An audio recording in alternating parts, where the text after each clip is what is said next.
Doesn't appear that he's about to enter the game.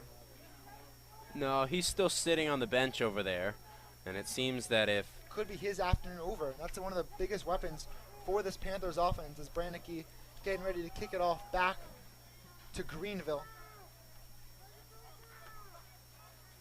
Terrence Brown is back there alongside Nehemiah Bray. They need a big play on special teams right here. Kicks a very good one into the end zone. Bray's going to field it at about the 1 yard line.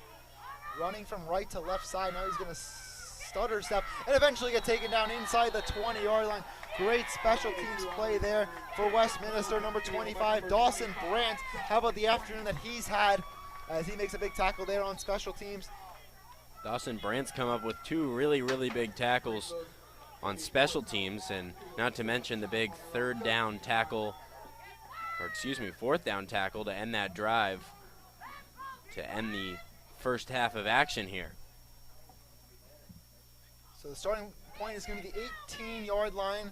Butterfield and company coming for their biggest drive so far of the second half. The rain already stopping here at Fulton. A similar Florida-like rainstorm. It comes for about a minute or so and goes away. Terrence Brown lined up in the slot. Now he's going to motion over. And they're going to fake the jet sweep to Brown. Running down the middle is Butterfield. Butterfield breaks a tackle and gets right to the first down line. And the far side official is going to give him the first down as Butterfield takes the QB sweep down the middle of the field for a big Panther first down to start the drive. 8:30 to play, and that's exactly what you've got to do. Hurry up and continue gaining large chunks of yardage if you're the Panther offense. Butterfield now handing it off down the middle. Garrett, and not much there. Just about 3 yards on that carry, but down 15 points with 8 minutes to go. 3-yard runs aren't going to win you the game.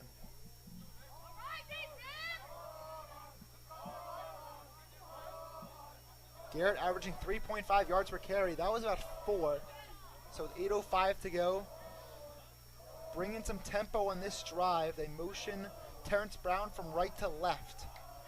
Taking the snap, Butterfield handing off down the middle. Garrett going to break one tackle now, bounce to the outside. Garrett's at the 35, Garrett's at the 40, and he's out of bounds just shy of the 45-yard line, say around the 41. And so the first time we've really seen Paul Garrett break one to move the chains with 2:47 to go in the fourth quarter. So a drive starting to muster something now at the 41-yard line.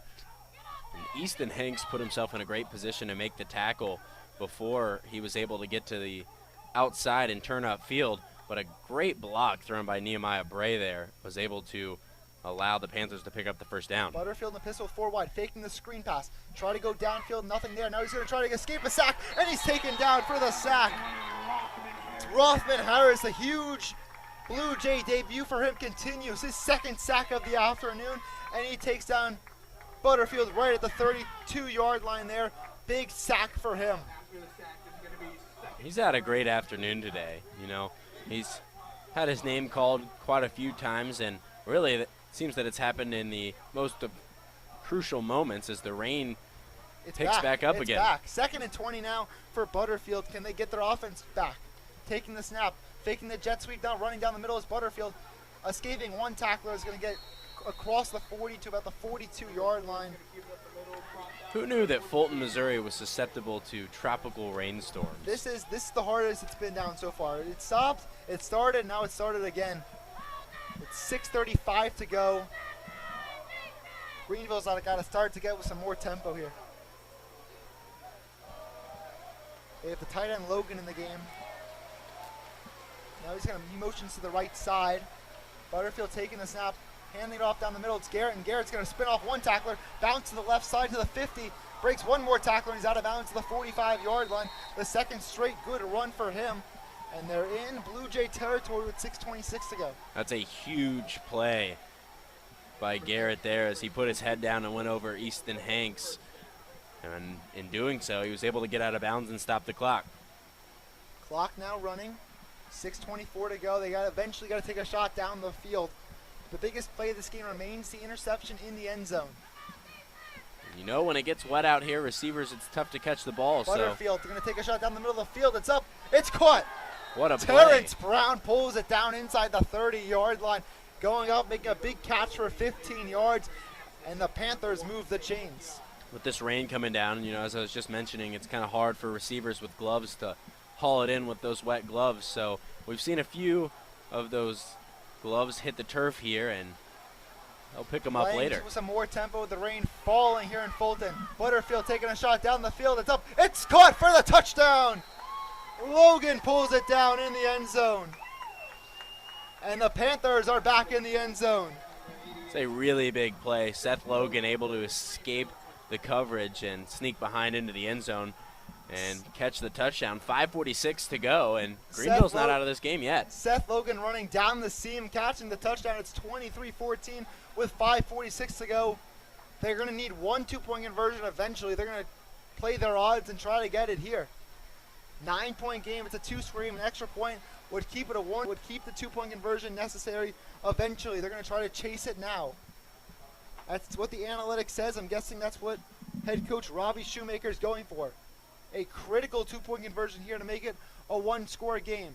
Butterfield in the shotgun, faking the handoff, running, throwing an end zone for the conversion. It's caught. Terrence Brown pulls it in, and all of a sudden it's a 7-point game here in Fulton. 23-16 Blue Jays. The Missouri Tigers, they are 5-1 in games decided by 5 points or less. Could be looking that way again as we're tied at 43 with 7:49 to go. You're listening to Missouri Tigers basketball on KCOU 88.1 FM. I'm Harrison Vapnek alongside Henry Politz, our producer, Jack Knowlton. Henry, the Tigers, 15-2 run it's been. How have they done it? Well, I would say, first of all, what they're doing a lot better lately, what they did not do well the first half, is tough post defense. They're playing really good defense in the post, and with that, they're doing a lot better job rebounding. Jeremiah Tillman leading the way with 9 rebounds, 8 points. He's nearing a double-double. He's had a great game. They certainly missed him while he was out. He was dealing with the death of his grandmother, and it's totally understandable why he'd be out, but they're certainly glad to have him back. From the baseline under the basket, it will be Xavier Pinson on the inbound. Pass to Mitchell Smith, top of the key. We're back to the action with 7:44 to go. Smith passes to Pinson, guarded tightly at the top from number 24, Jarkel Joyner. Now the pass to Drew Smith. The extra pass, Mitchell Smith up for the floater. Bank shot doesn't go, and the rebound to Romello White. Too hard off the glass. Looked like might have been Sammy Hunter down low. Is about to send that one back. The handoff to Luis Rodriguez, getting the screen from Romello White. Now Schuler, haven't said too much of him in the second half. Guarded by Mitchell Smith. This is a mismatch that Ole Miss likes. Schuler driving, right-hand layup. It may have gotten blocked, and it was. Mitchell Smith rejects that ball out of bounds, and with 8 on the shot clock, Ole Miss will still have the ball. Ole Miss retains possession, but that was definitely a good chance to show Devontae Schuler that he's not going to be able to just drive in the paint like he did last year. Schuler catching shoot 3 from the left corner. He hits it. Of course. Devontae Schuler shoots 34% from beyond the arc, hits his second of the game there, and Ole Miss back up 3. Pinson now double teamed in the post to Drew Smith. Kicks it out. Mark Smith catch and shoot 3, responds right there. Mark Smith's third 3 of the game, and we're tied at 46 with 6:49 to go. Mark Smith is having a much better game this game than he did last time against Mizzou. He's got, again, you said 4 threes now. The other time, I think it was maybe 1 3, maybe 2. He's been struggling lately from three-point land, but he's having a great game tonight. Schuler with 10 on the shot clock, guarded tightly by Drew Smith. Getting the screen from White. Bounce pass to White at the top of the key. White pass into the post. Reverse layup goes up, and a foul called on Mizzou. It's going to go against Pinson. Rodriguez is going to go to the line for 2. Hughes cutting baseline. Goes up for the layup. He's going to get 2 shots coming. Luis Rodriguez hasn't made the impact from three-point land that he usually does, but as of late, in these last few minutes, he's starting to get into that lane and go to the line. So 2 free throws coming for Rodriguez, shooting 66.7% at the line. The sophomore from Los Angeles, California. First free throw's up on the way, and it's too strong. So we stay even at 46. 6:22 to go. Ole Miss has 2 timeouts. Mizzou has 3. The possession arrow right now is in favor of the Tigers. That foul on Mizzou was their 4th, so not worried about the bonus just yet. Ole Miss shooting 7 for 10 at the stripe. The second free throw goes in. Ole Miss retakes the lead, 47-46 with 6:20 to go. In for another thrilling Tigers finish. Pinson pass to Drew Smith. Back to Pinson at the top of the key. The chest pass to Mark Smith into the post. Kobe Brown guarded by Romello White. Brown looking for someone to pass it to. Ole Miss playing really good defense. Brown with a shot clock at 10 now. And a travel is going to be called against Kobe Brown. That's the third time Mizzou has been called for a travel, and Brown's second turnover. The good news for Mizzou is they've won a number of very close games so far in the season. They had a 6-point win against Auburn, 5-point win against Kentucky, and a 3-point win against Bama. So they're used to playing under pressure in SEC play. Ole Miss clinging to a 1-point lead as Schuler bringing the ball down the court, handing it off to Rodriguez, guarded tightly at the top of the key by Drew Smith. Getting around the screen was Joyner, who gets the ball, guarded by Pinson. Now he's going to hand it off back to Schuler. Schuler now dribbling around. High pass to White. White to the cutting player. It's blocked, but a foul.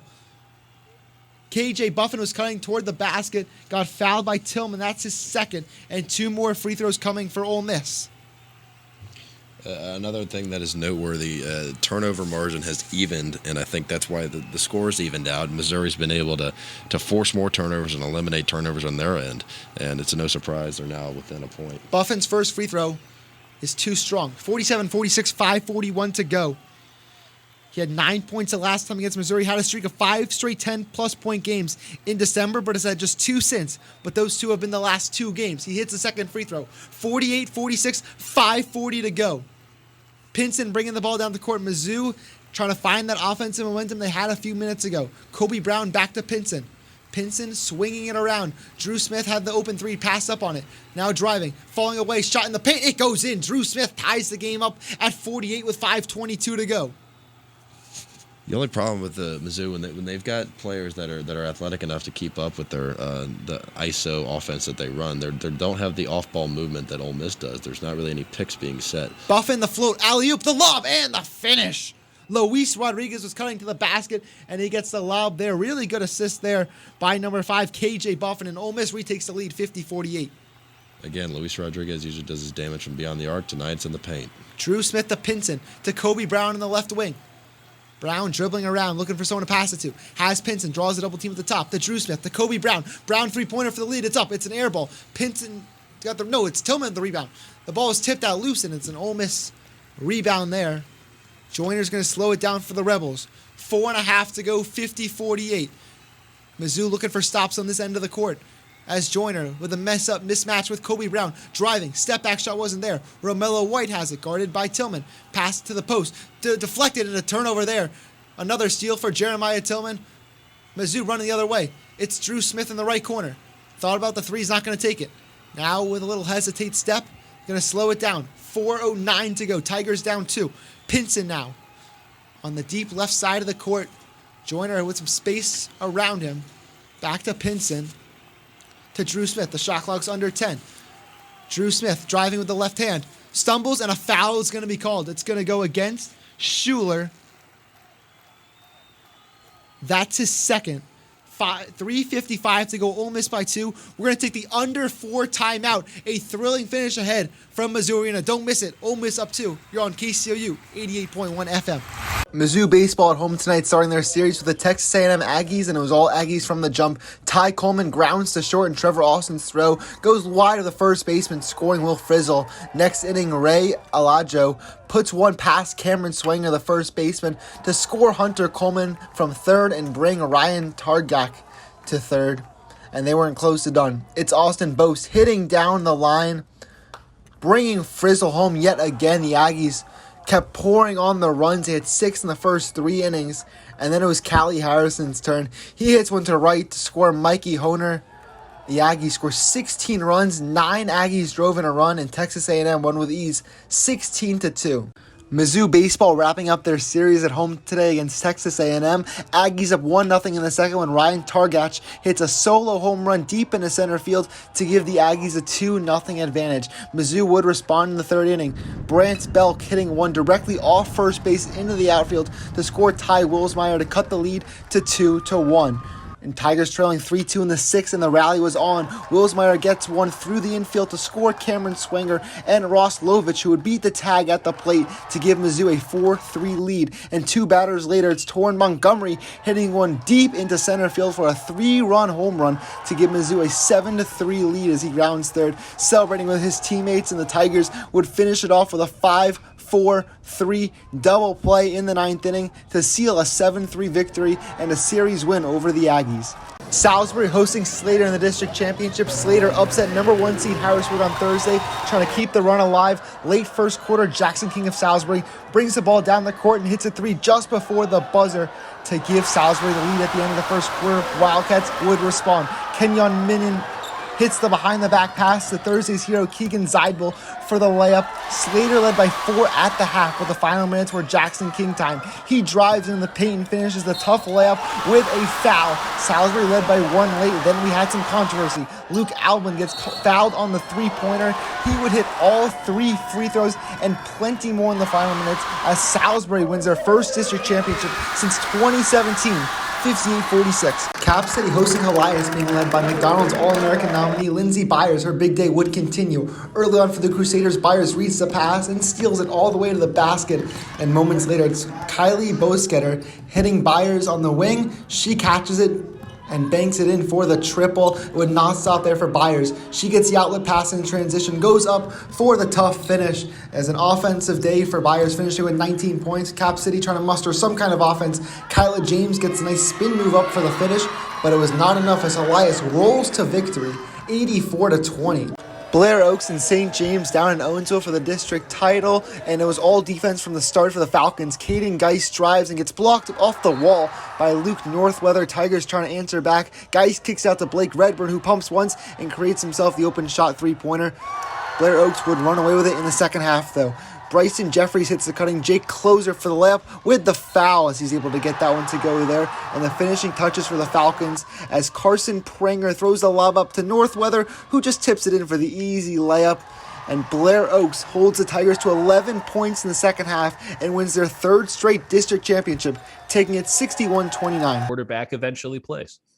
You mentioned that they had this trade prepared for a while. Were you hearing anything in the weeks leading up that they were possibly going to go make a move, either if it was for 3 at Miami's pick or Atlanta's 4th or Cincinnati's 5th? Were you hearing that they were going to move up and make the trade? Nothing as it pertained to 3, 4, and 5, right? So when Adam Schefter came out with the news on Friday morning, it was sometimes you get news from Schefter, right? And the main number 3 tackle.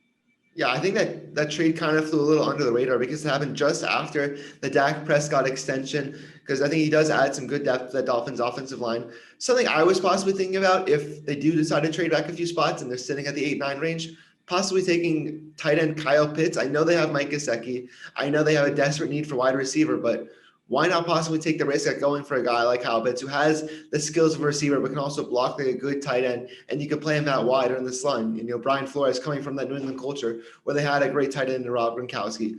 Would it be crazy to say that they should take Kyle Pitts in the first round? No, I mean, if he is clearly the best player on Chris Greer's board at that time, it shouldn't stun anyone if Pitts is the pick. I genuinely think that the game being canceled in December, which had a lot of hype around it, was kind of a blessing in disguise for college basketball, that we got this great, highly anticipated game Monday night. Obviously, it didn't live up to the expectations of, we thought this would be a down-to-the-wire national championship game. To the other side, Gonzaga had the perfect season going, the whole narrative going around. They had great wins in the season against Kansas, Auburn, West Virginia, Iowa, Virginia, etc. A perfect run in the West Coast Conference. And then kind of stumbled in the tournament. They barely got past UCLA on a historic Jalen Suggs shot, and then got smacked by Baylor in the championship after only having one game the entire season before the Final Four, decided by single digits. Is this a disappointment for Gonzaga?